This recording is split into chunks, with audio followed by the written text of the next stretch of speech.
MIPROM, promotion immobilière, vous présente le MAG IMO.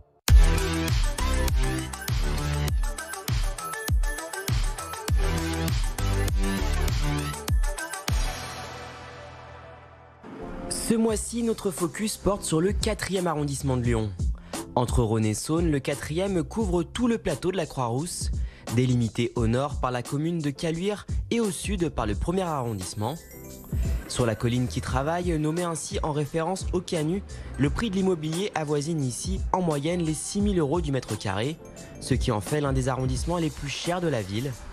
Mais en regardant la tendance depuis un an, soit depuis l'annonce du premier confinement, le 4e est le seul arrondissement de Lyon où les prix se sont tassés, avec une hausse de 0,7%. Partout ailleurs, les prix ont bondi au minimum de 7 points, plus 11% par exemple dans le 6e arrondissement. Pour Valérie Boucharla, directrice d'une agence immobilière en plein cœur du plateau, cette stagnation des prix peut être mise en corrélation avec la typologie de beaucoup de biens ici, les canuts, pas forcément adaptés aux nouveaux usages depuis le premier confinement. Aujourd'hui, les gens ont besoin de s'isoler, de pouvoir télétravailler indépendamment de ceux qui vivent dans le salon. Et les canuts n'offraient pas ça spontanément puisque la majorité des mezzanines sont ouvertes sur le séjour. Toutefois, un canut avec du cachet, rénové et avec une mezzanine assez haute continue toujours à se vendre ici très cher, autour de 6 000 € le mètre carré. Il faut dire que le plateau de la Croix-Rousse est une valeur sûre du marché lyonnais. Si on observe maintenant l'évolution depuis 5 ans, on voit que les prix ont explosé avec une hausse enregistrée de plus 42%. Les atouts sont nombreux, à commencer par la vue imprenable de certains biens et le dynamisme de la vie commerçante. C'est vraiment la vie de village dans la ville où vous avez tous les petits commerçants de quartier, notamment rue du Mail qui se développent de plus en plus, avec tous les commerces de bouche, mais aussi des librairies, des petites boutiques de vêtements. Ensuite, c'est un quartier qui, normalement, hors confinement, est très animé, avec ces terrasses de brasserie qui amènent tout un tas de monde et tout public mélangé. Et c'est l'intérêt aussi de la Croix-Rousse. Un petit peu plus de calme que dans la ville, tout en étant à côté de tout. Et d'ailleurs, un vrai Croix-Roussien dit qu'il descend à Lyon quand il quitte sa colline pour aller dans la presqu'île. Pour profiter de la vue et de la vie sur la colline sans avoir à payer le prix fort autour de la place de la Croix-Rousse, certains acquéreurs ont commencé à se tourner vers des marchés dits de report.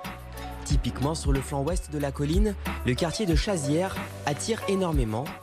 Ici, le parc arboré de la Cerisay propose plus de 4 hectares de verdure très recherchée en cœur de ville.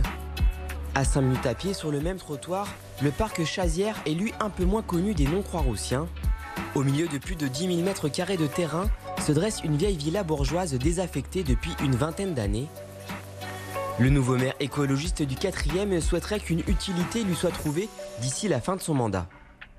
L'objectif pour nous, c'est à la fois de faire revivre ce patrimoine, mais aussi que la personne qui le prendrait, l'association ou la structure, même privée qui le prendrait, porte un projet qui ait du sens politique et un sens pour l'arrondissement.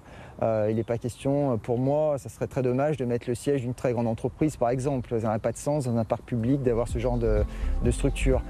Un patrimoine prestigieux à restaurer et des paysages arborés à préserver. Le 4e arrondissement, déjà très dense, ne laisse finalement pas de grande marge de manœuvre à la nouvelle municipalité écologiste pour s'exprimer sur le plan de l'urbanisme. Pourtant, le maire souhaiterait autant que possible augmenter la part des logements sociaux, qui est ici autour de 15%. Ce qui est donc loin des objectifs de la loi SRU ou de la loi Duflot, de 20 ou de 25%. Mais on essaye de résister au quotidien pour faire du logement social, à la fois dans des constructions privées, pour imposer aux promoteurs des logements sociaux à l'intérieur de son logement privé. Et chaque fois que c'est possible, on essaie de le favoriser. Donc ça a été un vœu qu'on a porté en conseil d'arrondissement. Du côté de la métropole, même son de cloche, on pousse également en faveur de la mixité sociale. Sur l'emplacement de l'ancien collège Maurice Sève, où des centaines de migrants avaient trouvé refuge pendant plus de 2 ans, un nouveau projet se dessine. D'abord destiné à une opération de logement privé dirigée par le promoteur Vinci, le nouvel exécutif a choisi de redistribuer les cartes et de faire ici 90 logements entièrement destinés aux plus modestes. 40% en logement social et 60% en accession à la propriété, avec un nouveau dispositif, le bail réel et solidaire. On arrivera à proposer un prix de sortie à 3 400 € le mètre carré, avec un dispositif qui est Donc le suivant, la collectivité va rester propriétaire du foncier. Le ménage paye une petite redevance par mois.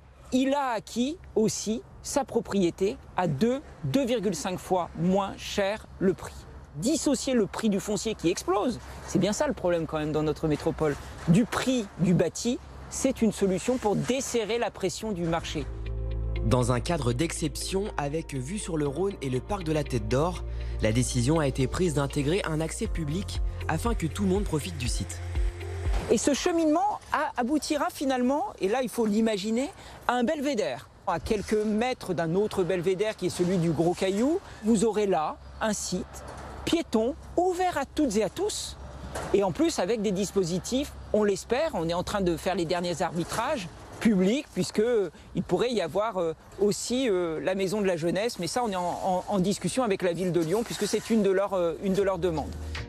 À la Croix-Rousse, où les prix flambent particulièrement, le nouvel exécutif pourrait faire de ce projet d'habitat social, à l'endroit même où est né l'abbé Pierre il y a plus d'un siècle, le symbole de sa politique en matière de logement pour tous.